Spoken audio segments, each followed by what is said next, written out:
నాయకులు పోయే వాళ్ళకి చాలా మాట్లాడతారు. ఇప్పుడు మీకు తెలుసు, పోయేటప్పుడు 2 రాళ్ళు వేసి 10 ఏళ్ళు అన్ని అనుభవించి పోయేటప్పుడు మాత్రం 2 రాళ్ళు వేసి పోతారు. చాలా విచిత్రం అనిపిస్తుంది కొంతమంది మాటలు వింటా ఉంటే. కానీ నేను వాళ్ళు పెద్దవాళ్ళు, వాళ్ళని నేను ఎక్కువ ఏమనను. వాళ్ళ విజ్ఞతగా వదిలేద్దాం, కాలం అన్నిటికీ సమాధానం చెప్తుంది. కానీ ఇవాళ యూట్యూబ్ లో మురిగేటోళ్ళు, ఇవాళ మీ చేవెళ్ళలో వచ్చినాడు రేవంత్ రెడ్డి గారు కూడా చాలా మాట్లాడింది. దమ్ముంటే ఒక్క సీట్ అన్న గెలుచుకొని చూపెట్టండి అని సవాల్ విసిరిండు రేవంత్ రెడ్డి. నేను అదే రోజు చెప్పిన రేవంత్ రెడ్డి గారికి, అదే రోజు సాయంత్రం చెప్పిన, అయ్యా రేవంత్ రెడ్డి గారు 17 సీట్లున్నాయి తెలంగాణలో, 17 సీట్లున్నాయి. నువ్వు అంటున్నావు కదా ఒక్క సీట్ అన్న గెలుచుకోమంటున్నావు కదా, ఆ ఒక్క సీటు అక్కడ ఇక్కడ ఎందుకు?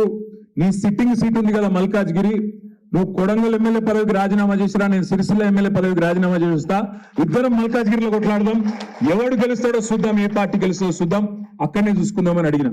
దానికి ఇంతవరకు సమాధానం లేదు, ఇప్పటివరకు మాట్లాడే పరిస్థితి లేదు.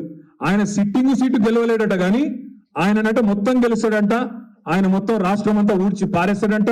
కేసీఆర్ ను 100 మీటర్ల లోపల బొంద పెడతా, 100 ఫీట్ల లోపల బొంద పెడతా అని డైలాగులు కొడతా ఉన్నాడు. ఆయన మాట్లాడే మాటలు, ఆయన భాష, ముఖ్యమంత్రి అయినాక కూడా ఆయన చేస్తున్న విమర్శలు రోత మాటలు, నిజంగా రోత ముట్టించే విధంగా మాట్లాడుతూ ఉన్నాడు. ఏమంటాడు ఆయన?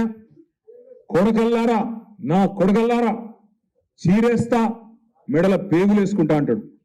ముఖ్యమంత్రి అంటే కూడా మెడల పేగులు వేసుకొని తిరుగుతాడే, మెడల పేగులు వేసుకుంటాడు. పోటీ కొట్టేటోను ఆయన ముఖ్యమంత్రి, పోటీ కొట్టేటోను నాకు అర్థం కాదు.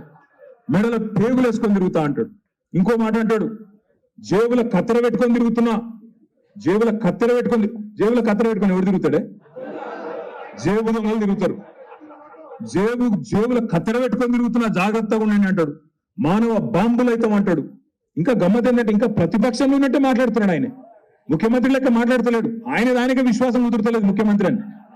మనం నమ్ముడు కాదు, ఇంతకుముందు మా అనిల్ జాదవ్ చెప్పింది, తమ్ముడు బోత్ ఎమ్మెల్యే, ప్రజలంటున్న ఎవడు ముఖ్యమంత్రి అని. ఆయన కూడా నమ్మకం ఉన్నట్లేదు రేవంత్ రెడ్డి గారికి. మానవ బాంబులు అయిపోతాం అని మాట్లాడుతున్నాడు. ఇంకా దారుణంగా ఏంటంటే, ఒక ముఖ్యమంత్రి సెక్రటేరియట్కి వచ్చి ఇక్కడ లంకె బిందెలు ఉంటాయనుకొని వచ్చినాం, ఖాళీ కుండలున్నాయి అని అవుతున్నాడు వెకిలిగా. లంకె బిందెల కోసం గడ్డపారలు పట్టుకొని, తటపారలు పట్టుకొని, నెత్తి మీద బట్టలు కప్పుకొని అర్ధరాత్రి ఎవడు తిరుగుతాడన్నా? దొంగలు తిరుగుతారు. మరి ఈయన గతంలో ఏం చేస్తున్నాడో నాకు ఎరకలేదు, కానీ గిట్లున్నది ఈయన వ్యవహారం. ఇంకా దారుణం ఏంటంటే వెనకటికి నాగార్జున ఒక సినిమా వచ్చినండే, ఆ సినిమాలో పాట ఉంటది, గ్రీకు వీరుడు అని. రేవంత్ రెడ్డి గారు, ఈయన ప్రభుత్వం ఎట్లున్నదంటే రోజొక్క లీక్ ఇవ్వాలి యూట్యూబ్ కు. ఇగో ఇది జరిగిపోయింది, ఇది గొర్రెల స్కాము, బర్రెల స్కాము, ఫోన్ ట్యాపింగ్, మన్ను మశానం. లీకు వీరుడు ఆయన గ్రీకు వీరుడు అయితే నేను లీకు వీరుడు. రోజొక్క లీకు, ఇదో లీకు అదో లీకు, అదయిందంట, 10 లక్షల ఫోన్లు ట్యాప్ అయినాయంట, అదయిందంట. అయ్యా నువ్వే అధికారంలో ఉన్నావుగా స్వామి, దమ్ముంటే ఎవరి మీద చర్య తీసుకుంటావో తీసుకో, ఎవరిని లోపల వాడేస్తావో పాడై, ఏం విచారణ చేస్తావో చెయ్యి. కానీ నువ్వు ఎందుకు చేస్తున్నావు ఇదంతా మాకు తెలుసు. ఎందుకు? ప్రజలు రైతు బంధు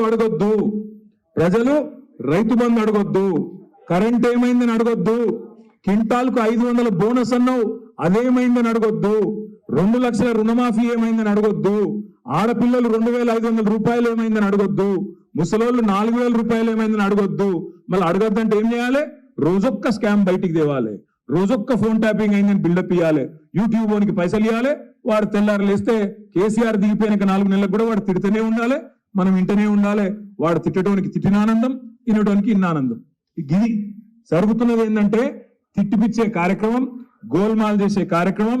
6 గ్యారంటీలు పోయినాయి, 6 గారడీలు మొదలైనవి.